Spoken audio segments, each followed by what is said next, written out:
Hi everyone, welcome back to my YouTube channel.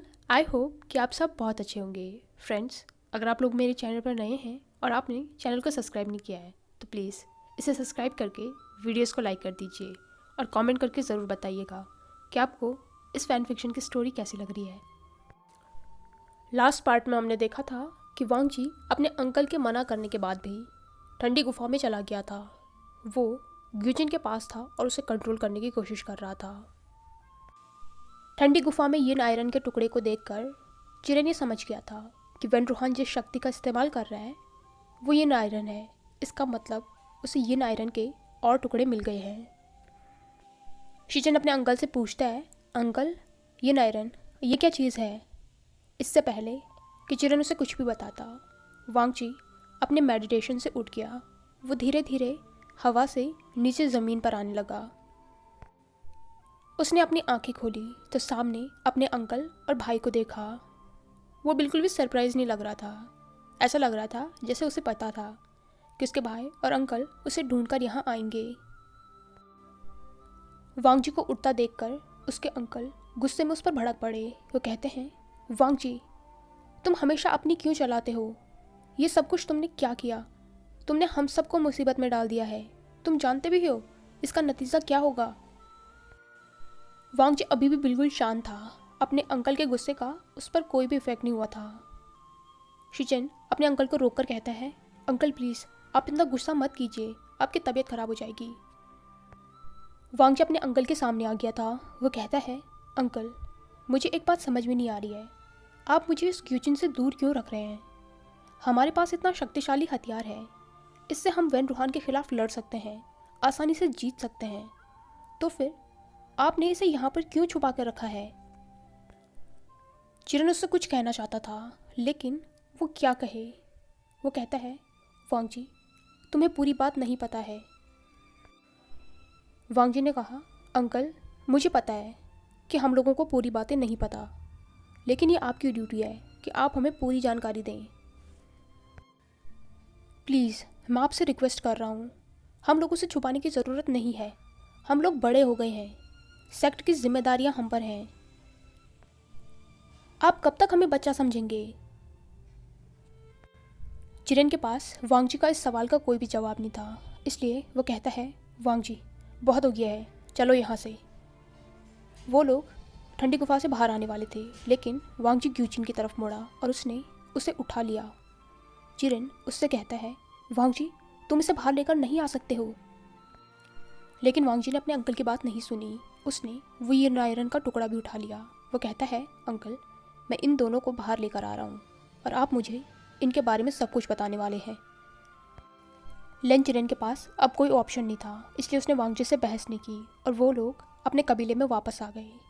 वो सब के सब यानशी में बैठे हुए थे। वांग जी ने उस ग्यूचिन और इन आयरन के टुकड़े को अपने अंकल के सामने रख दिया और वो खुद भी उनके सामने बैठ गया। अब वो जवाब का इंतज़ार कर रहा है। लेन चिरेन उसे देखकर कहता है, वांग जी तुम सच में ज़िद्दी हो। फिर उसने उस ग्यूचिन के बारे में बताया। उसमें यांग की सकारात्मक ऊर्जा है। ये ग्यूचिन बहुत ज़्यादा शक्तिशाली है। लान कबीले के अलावा कोई भी इस ग्यूचिन के पास नहीं जा सकता है। शिचन कंफ्यूज होकर कहता है, अंकल लेकिन हम तो लान कबीले वाले हैं, फिर उस ग्यूचिन ने आप पर क्यों हमला किया? चिरेन ने एक गहरी सांस ली। वो कहता है, ये सब कुछ तुम्हारे बाबा की वजह से हुआ है। लन कबीले के बहुत से मेंबर भी इस ग्यूचिन को काबू में नहीं कर सकते हैं, लेकिन तुम्हारा बाबा भी बहुत ज़्यादा ज़िद्दी और शक्तिशाली था। उसने ज़िद कर ली थी कि वो इस ग्यूचिन को काबू में करके रहेगा, इसलिए उसने बहुत लंबे समय तक ठंडी गुफा में मेडिटेशन किया और फाइनली उसे सक्सेस मिल भी गई थी। इस ग्यूचिन ने उसे अपना मास्टर मान लिया था। तुम्हारे बाबा की शक्ति को देखकर सभी लोगों ने ये डिसाइड किया था कि कल्टीवेशन वर्ल्ड में कभी भी किसी भी तरीके का युद्ध नहीं होगा और सभी सेनाओं को तुम्हारा बाबा ही लीड करेगा। फिर चिरेन ने वांग जी की तरफ देखा। वो कहता है, लेकिन वो भी वांग जी की तरह ही खास था। उसे भी किसी ओमेगा की सेंट महसूस नहीं होती थी। जब उसे तुम्हारी माँ मिली तो वो पहली ओमेगा थी जिसकी सेंट उसे महसूस हुई थी और वो तुम्हारे माँ के प्यार में पड़ गया। लेकिन तुम्हारी माँ को वो पसंद नहीं था, सारा कल्टीवेशन वर्ल्ड उसके सामने झुकता था, लेकिन तुम्हारी माँ वो उसे देखना भी नहीं चाहती थी। वो तुम्हारी माँ के प्यार में बिल्कुल पागल हो चुका था। उसने तुम्हारी माँ का दिल जीतने की बहुत कोशिश की, लेकिन वो नहीं मानी, इसलिए उसने ज़बरदस्ती तुम्हारी माँ से शादी कर ली। कोई भी ये सब कुछ नहीं चाहता था, लेकिन तुम्हारे बाबा की ज़िद के सामने सबको घुटने टेकने पड़े। तुम्हारी माँ के चक्कर में उसने कल्टीवेशन वर्ल्ड को छोड़ दिया और उसने इस ग्यूचिन को भी त्याग दिया। पहले ही इस ग्यूचिन को कंट्रोल करना बहुत मुश्किल था और तुम्हारे बाबा ने करके दिखाया था। ये ग्यूचिन उसे अपना मास्टर समझती थी और उसके मास्टर ने उसे ऐसे ही त्याग दिया। जब तुम्हारे बाबा ने इसे छोड़ा तो ये आउट ऑफ कंट्रोल हो गई, कोई भी इसे कंट्रोल नहीं कर पाया, इसलिए इसे वापस ठंडी गुफा में रख दिया गया। तब से लन क्लैन का कोई भी मेंबर इसे छू नहीं सकता है, इसीलिए ये हम पर हमला कर रही थी। शिचिन और वांगजी ये सब कुछ सुनकर बहुत ज़्यादा शॉक हो गए थे। फिर शिचिन पूछता है, लेकिन अंकल वांगजी भी तो लैन है, इस ग्यूचिन ने उसे क्यों अपने पास आने दिया? वांगजी ने भी अपने अंकल की तरफ देखा। इस बात का जवाब वो भी जानना चाहता है। उसके अंकल ने एक गहरी सांस ली। वो कहता है, क्योंकि वांगजी तुम्हारे बाबा की तरह है, इसलिए इस ग्यूचिन को लग रहा है कि चिंगे जुन ही है। वांगजी ने इसे कंट्रोल कर लिया है। इसने वांगजी को अब अपना मास्टर समझ लिया है। वांगजी कहता है, अंकल तो फिर आप मुझे इसके पास जाने से क्यों रोक रहे थे? चिरन गुस्से में उसकी तरफ देखकर कहता है, कल को तुम्हें कोई ओमेगा मिला जिसकी सेंट तुम्हें महसूस हुई और उसके लिए तुमने अपने बाबा की तरह पूरे कल्टीवेशन वर्ल्ड को छोड़ दिया, इस ग्यूचिन को त्याग दिया, तो तुम्हें क्या लगता है इसका क्या परिणाम होगा? तुम्हें सच में लगता है ये ग्यूचिन जो इतनी ज़्यादा पावरफुल है वो दोबारा लैन क्लैन को माफ़ करेगी सेम गलती के लिए? अंकल मैं बाबा की तरह हरकत नहीं करूँगा। इस पर चिरन कहता है, वांगजी वो सब कुछ तुम्हारे हाथ में नहीं होगा। तुम्हें क्या लगता है तुम्हारा बाबा कोई कमज़ोर इंसान था? जिस इंसान से पूरा कल्टीवेशन वर्ल्ड घबराता था, जिस इंसान के सामने इस ग्यूचिन ने सरेंडर कर दिया, वो कमज़ोर तो नहीं रहा होगा, लेकिन फिर भी एक ओमेगा के सामने वो कमज़ोर पड़ गया। मुझे तुम्हारी क्षमताओं पर बिल्कुल भी शक नहीं है वांगजी, लेकिन सिचुएशन कब क्या मोड़ ले ये किसी को भी नहीं पता। और अभी जिस तरीके की चीज़ें हो रही हैं, ऐसा लग रहा है जैसे हिस्ट्री खुद को रिपीट कर रही है, और मैं इन चीज़ों को पहले ही एक्सपीरियंस कर चुका हूँ। इसलिए मैं तुम्हें कभी भी उस ठंडी गुफा में नहीं जाना चाहता था। मैं नहीं चाहता था कि तुम उस ग्यूचिन को कंट्रोल करो, लेकिन तुम कभी किसी की सुनते हो? अंकल की ऐसी बातें सुनकर वांगजी बिल्कुल शांत हो गया था। सच में अपनी ज़िद के आगे तो वो सच में किसी की नहीं सुनता। थोड़ी देर कमरे में शांति हो गई थी। फिर शिजिन कहता है, अंकल ये यिन आयरन इसका क्या सीन है? इस पर उसके अंकल बताते हैं कि यिन आयरन बुरी शक्तियों को अट्रैक्ट कर सकता है और ये भी बहुत ज़्यादा पावरफुल है। इसके बहुत से टुकड़े कर दिए गए थे। एक टुकड़ा ठंडी गुफा में छुपा दिया गया था। यांग की ये ऊर्जा इस टुकड़े को अपने कंट्रोल में रखती थी। वांगजी अपने अंकल की तरफ देख रहे थे। उसके अंकल कहते हैं, तुम्हारा शक बिल्कुल सही है, वेन रूहान इसी का इस्तेमाल कर रहा है। शिजिन कहता है, अंकल तो हमें क्या करना चाहिए? मुझे लगता है हमें बाकी क्लैन से मिलकर इस बारे में बात करनी चाहिए। लैन चिरन कहता है, हाँ उन लोगों को जल्दी ही इन्फॉर्म करना पड़ेगा। तुम बाकी क्लैन को संदेश पहुंचाओ। लेकिन तभी वांगजी कहता है, नहीं अंकल, जब तक ये चीज़ कंफर्म नहीं हो जाती कि वेन रूहान यिन आयरन का यूज़ कर रहा है, हम बाकी लोगों को नहीं बता सकते हैं। शिचिन और चिरेन ने कन्फ्यूजन में उसकी तरफ देखा तो वह कहता है, अंकल मुझे नहीं पता, लेकिन कोई है जो वेन रूहान की मदद कर रहा है। हम में से ही कोई है जो उस तक हमारी जानकारियाँ पहुँचा रहा है। ये सुनकर शिचिन और चिरेन दोनों ही सरप्राइज़ हो गए। वो कहते हैं, वांगजी ये तुम क्या कह रहे हो? इस पर वांगजी कहता है, ये सच है। मैंने ये दरबार की मीटिंग में नहीं कहा क्योंकि मैं नहीं चाहता था कि वो पर्सन अलर्ट हो जाए। हमें पहले उसे पकड़ना है। तो फिर हम पता कैसे लगाएंगे कि वो यिन आयरन का यूज़ कर रहा है या फिर नहीं? कि हम किसी भी क्लैन से बात नहीं कर सकते? इस पर वांगजी कहता है, हम जियांग क्लैन से कर सकते हैं, क्योंकि वेन रूहान के लिए जो भी काम कर रहा है वो जियांग कबीले का नहीं है। वांगजी इतने ज़्यादा कॉन्फिडेंस से बोल रहा था तो शिचन को भी उसकी बातों पर यकीन करना पड़ा। लेंचिरन कहता है, तो फिर तुम क्या करोगे? इस पर वांगजी कहता है, ब्रदर, अंकल, हमें जियांग क्लैन में जाना चाहिए। हमें जियांग फेंगमियान से बात करनी चाहिए। शिचन ने जियांग कबीले को एक गुप्त संदेश भिजवा दिया था कि वो वहाँ आना चाहते हैं, उन्हें कुछ ज़रूरी बात करनी है।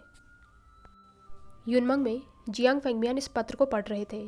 उनके सामने वुइंग और मैडम यू बैठे हुए थे। वुइंग अपने पापा को देखकर कहता है, बाबा, किसका संदेश है? इस पर जियांग फेंगमियान कहते हैं, लान कबीले से गुप्त संदेश आया है। वो लोग मिलना चाहते हैं, किसी ज़रूरी चीज़ के बारे में बात करनी है। विंग अपने बाबा को बहुत क्यूरियोसिटी के साथ देख रहा था।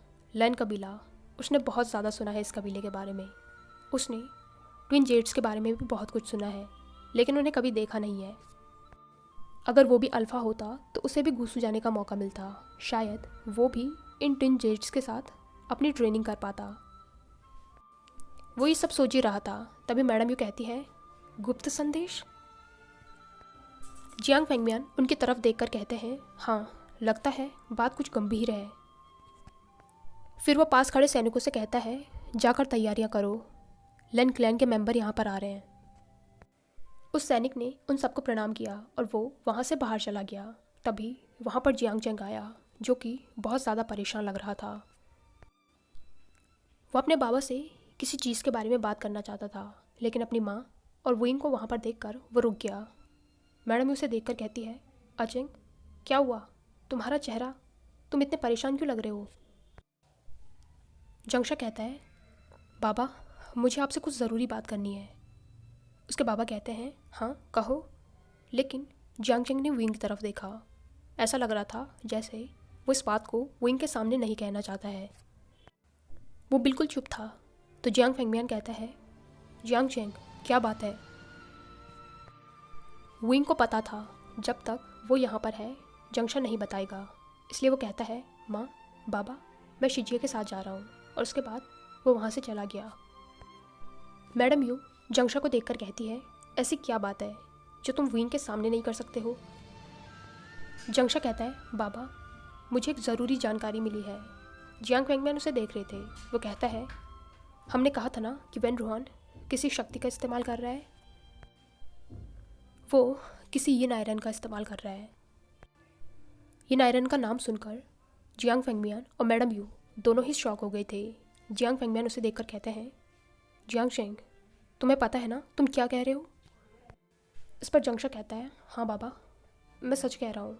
इस पर मैडम यू कहती है, लेकिन तुम्हें कैसे पता? मैंने तो सुना है कि उस अनजान शक्ति के बारे में किसी को भी नहीं पता, यहाँ तक कि सेनापति लान भी उसे ढूंढने में कामयाब नहीं रहे। तो फिर तुम्हें कैसे पता चला? अपनी माँ का ये सवाल सुनकर जियांग शेंग बिल्कुल चुप हो गया। उसने अपनी नज़रें झुका ली थी। मैडम यू उसे ऐसा करते देखकर अपनी सीट से खड़ी हुई। वो उसके सामने जाकर कहती है, जियांग चेंग, मैंने तुमसे कुछ पूछा है, तुम इस तरीके से गर्दन क्यों झुका रहे हो? जंक्शा कहता है, माँ, वो मुझे ये कहीं से पता चला है। जियांग फेंगमियान उसे देखकर कहते हैं, जंक्शा, जो तुम कह रहे हो वो बहुत बड़ी बात है। आखिर ऐसा कौन है जिसकी बातों पर तुमने यकीन कर लिया और तुम इतना कॉन्फिडेंट लग रहे हो? जियांग चेंग कहता है, बाबा, वो जो कोई भी है भरोसेमंद है और ये जानकारी बिल्कुल सच है।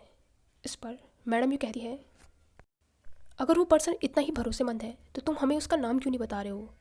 लेकिन जियांग चेंग ने इस पर कुछ भी नहीं कहा। जियांग फेंगमियान जंक्शा को बहुत ध्यान से देख रहे थे।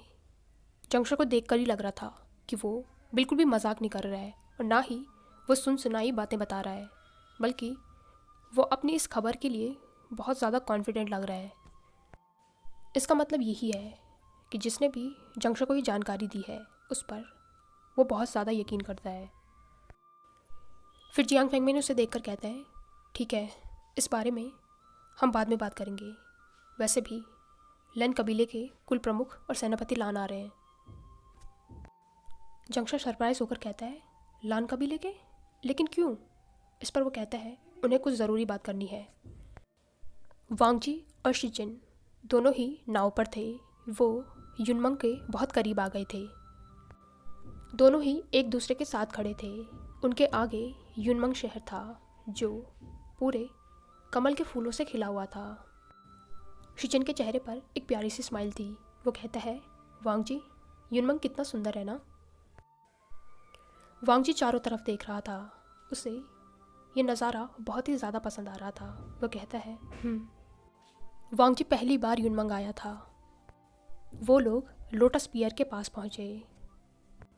जब उन लोगों ने उस डायरेक्शन में देखा तो वहाँ पर कुछ लड़के, कुछ लड़कियाँ और कुछ बच्चे थे जो पानी में खेल रहे थे और ज़ोर ज़ोर से हंस भी रहे थे। वांग जी उन लोगों को ही देख रहा था। शायद वो सोच रहा था कि ये लोग इतना ज़्यादा शोर क्यों कर रहे हैं। तभी उसकी नज़र पानी में एक पर्सन पर गई जिसके ऊपर बाकी बच्चे पानी फेंक रहे थे और वो पर्सन ज़ोर ज़ोर से हंस रहा था। वो पूरा पानी में भीग रखा था। सूरज की किरणों में उसके चेहरे पर जो पानी था वो बूंदें बिल्कुल मोतियों की तरह चमक रही थी। एक पल के लिए तो वांग जी उसकी खूबसूरती में खो ही गया था। शिचन ने वांग जी की डायरेक्शन में देखा। वो कहता है, वांग जी क्या बात है। वांग जी अपने ख्यालों से बाहर आया। वो अपने भाई को देखकर कहता है, नहीं कुछ नहीं। तभी उनकी नज़र किनारे पर खड़े Jiang Fengmian, madam Yu, Jiang Cheng और कुछ सैनिकों पर गई जो वहाँ पर उनका इंतज़ार कर रहे थे। दोनों भाई लोटस पियर में उतर गए। तभी जियांग चेंग उन बच्चों की तरफ देखकर कहता है, तुम लोग इतना शोर क्यों कर रहे हो? तुम्हें दिख नहीं रहा है यहाँ पर मेहमान आए हैं। मैडम यू उसे रोककर कहती है, चेंग उन्हें रहने दो। जंगशा की बात सुनकर यानली, वुइंग और उनके साथ जितने भी लोग थे उन्होंने उस डायरेक्शन में देखा जहाँ पर लैन ट्विन खड़े थे। वो लोग आपस में कहते हैं, ये लोग कौन हैं? यानली और कुछ दासियों ने उनके कपड़े पहचान लिए थे। वो कहते हैं, क्या ये लेन कबीले से हैं? विंग उनको देखने की कोशिश कर रहा था। यानली कहती है, हाँ लग तो ऐसे ही रहे हैं, लेकिन बाबा ने बताया नहीं कि कोई आ रहा है। विंग अभी भी देखने की कोशिश कर रहा था। उससे उन दोनों के चेहरे थोड़ी थोड़ी से दिख रहे थे। उसने लैन ट्विन के बारे में बहुत कुछ सुना है लेकिन उन्हें कभी देखा नहीं है। तभी एक दासी कहती है, राजकुमारी, क्या वो सच में लैन कबीले के कुल प्रमुख और राजकुमार हैं? मतलब सेनापति लान। कुछ ओमेगा खड़े होकर उन्हें देखते हुए कहते हैं, हमने जैसा सुना था ये लोग तो बिल्कुल वैसे ही हैं। दोनों को देखकर ही लग रहा है जैसे दोनों अभी अभी आसमान से उतरे हों। उनकी बात सुनकर विंग मुंह बनाकर कहता है, ऐसे भी क्या सुंदर होंगे जो तुम लोग उन्हें इस तरीके से ताक रही हो। वो ओमेगा कहती है, राजकुमार, आपने लैन कबीले के ट्विन जेट को नहीं देखा है इसलिए आप ऐसा कह रहे हैं। अगर आप उन्हें देखोगे ना तो उनकी सुंदरता में खो जाओगे। जियांग फेंगमियान शिचन और वांग जी को अंदर ले जा रहा था। तभी वांग जी को कुछ महसूस हुआ। ये क्या ये कोई सेंट है? उसने एक गहरी सांस ली।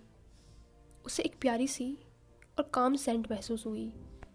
वांग जी रुक गया। उसने चारों तरफ अपनी नज़र घुमाई। पूरा लोटस पियर कमल के फूलों से भरा हुआ है, तो फिर उसे एक गुलाब की महक कहाँ से आ रही है? वांग जी ने एक बार फिर से गहरी सांस ली। उसे गुलाब की भीनी खुशबू महसूस हो रही थी। उसे रुकता हुआ देखकर शिचन कहता है, वांग जी क्या हुआ? इस पर वांग जी कहता है, ब्रदर, क्या आपको कोई खुशबू आ रही है? शिचन ने कन्फ्यूजन में उसके तरफ देखा। वो कहता है, क्या? तो वांग जी कहता है, नहीं कुछ नहीं, चलिए। इसके बाद वो जियांग फेंगमियान के साथ दरबार में आ गई। विंग के साथ जो ओमेगा थी वो अभी भी दोनों राजकुमारों को देख रहे थे। विंग उन लोगों को देखकर मुंह बना रहा था। यानली विंग को देखकर कहती है, आशियन, तुम्हें पता था कि लैन कबीले के कुल प्रमुख और सेनापति लान आ रहे हैं? उस पर विंग कहता है, नहीं मुझे कुछ भी नहीं पता था। यानली कहती है, ठीक है चलो बाहर आओ और कपड़े चेंज करके आओ, हमें दरबार में चलना चाहिए। विंग कहता है, शीजिए, हम वहाँ पर क्या करेंगे? वैसे भी वो लोग अपनी बात कर रहे होंगे। इस पर यानली कहती है, आशियन, अगर हम वहाँ पर नहीं गए तो वो लोग क्या सोचेंगे? विंग कहता है, शीजिए, वो लोग कुछ भी नहीं सोचेंगे। उल्टा अगर हम वहाँ पर गए ना तो वो हमारे सामने बात नहीं कर पाएंगे, इसलिए मुझे नहीं लगता कि हमें जाना चाहिए। लेकिन अगर आपको लगता है कि आपको जाना चाहिए तो आप चले जाइए, मैं नहीं आ रहा हूँ, मैं यहीं पर इनके साथ हूँ। यानली कहती है, ठीक है। और इसके बाद वो वहाँ से चली गई। अंदर कमरे में जियांग फेंगमियान लेन शिचेन और वांग जी के साथ बात कर रहा था। शिचेन ने उन लोगों को बताया कि वेन रूहान शायद ये नायरन का यूज़ कर रहा है। जियांग फेंगमियान और मैडम यू ये सुनकर शॉक ही हो गए थे, क्योंकि जंगशा ने भी उन्हें यही बताया। जियांग फेंगमियान कहता है, आप लोगों को कैसे पता? तो उन्होंने जो कुछ भी हुआ वो सब कुछ बता दिया। ये सुनकर मैडम यू कहती है, तो अचिंग जो कुछ भी कह रहा था वो सब कुछ सच है? शिचेन कहता है, जियांग चेंग, क्या आप लोगों को पहले से पता था? इस पर जंगशा कहता है, हाँ, मुझे ये जानकारी मिली थी। जियांग फेंगमियान कहता है, तो हमें अब क्या करना चाहिए? इस पर वांग जी कहता है, उसके पास ये नायरन के पूरे टुकड़े नहीं हैं, इसलिए हम उसे अभी भी हरा सकते हैं। अब हमारे पास यांग की ऊर्जा भी है। तभी शिचेन को कुछ महसूस हुआ। उसने देखा कि जिस पाउच में ये नायरन का टुकड़ा था वो बहुत ज़ोर ज़ोर से शेक कर रहा था। जैसे ही उसने उसे खोला तो ये नायरन बहुत ज़्यादा चमक रहा था। ये देखकर वो सब लोग शॉक हो गए थे। वांग जी उन लोगों को देखकर कहता है, क्या आप लोगों के पास भी कोई ये नायरन का टुकड़ा है? इस पर जियांग फेंगमियान ने मना किया। शिचेन उसे देखकर कहता है, लगता है ये बहुत देर से ग्लो कर रहा है, हमने ध्यान नहीं दिया। वांग जी कहता है, अगर आप लोगों के पास ये नायरन नहीं है तो ये इस तरीके से क्यों रिएक्ट कर रहा है? सच सच बताइए, क्या आप लोगों को ये नायरन का टुकड़ा मिल गया है? इस पर जियांग फेंगमियान कहता है, सेनापति लान, हमें इस तरीके का कोई भी टुकड़ा नहीं मिला है और हम तो इस बारे में आज पहली बार सुन रहे हैं, जब जंगशा और आपने हमें बताया है। वांग जी सोचने लगा कि अगर यहाँ पर ये नायरन नहीं है तो ये नायरन का टुकड़ा क्यों इतना रिएक्ट कर रहा है। सब लोग इसी बारे में सोच रहे थे। किसी का भी ध्यान मैडम यू पर नहीं गया, जिनका चेहरा डर से पीला पड़ गया था। उनके चेहरे को देखकर ही लग रहा था कि वो ज़रूर कुछ छुपा रही हैं, लेकिन किसी ने भी उन पर ध्यान नहीं दिया। सडनली वांग जी को फिर से वही गुलाबी खुशबू आने लगी। उसने चारों तरफ देखा, वो अपनी जगह से उड़ गया। सब लोग उसे कन्फ्यूजन में देख रहे थे। वो उस खुशबू की तरफ बढ़ने लगा। तभी वो दरवाजे से अंदर आने वाले पर्सन के साथ टकरा गया। ओह सेनापति लान, मुझे माफ़ कर दीजिए। यानली ने झुककर उसे बो किया, लेकिन वांग जी कुछ भी नहीं समझ पा रहा था। वो गुलाब की खुशबू और भी ज़्यादा तेज हो गई थी। वांग जी ने गहरी सांस ली। इस खुशबू से उसके शरीर में अलग ही सनसनाहट हो रही थी। वो ध्यान से यानली को देखने लगा। यानली थोड़ा अनकंफर्टेबल हो गई थी। तभी जियांग फेंगमियान कहते हैं, सेनापति लान, ये मेरी बेटी है, राजकुमारी यानली। फिर वांग जी होश में आया। उसने यानली को बो किया। वो कहता है, मुझे माफ़ कर दीजिए राजकुमारी, मैंने देखा नहीं। यानली ने नोट किया।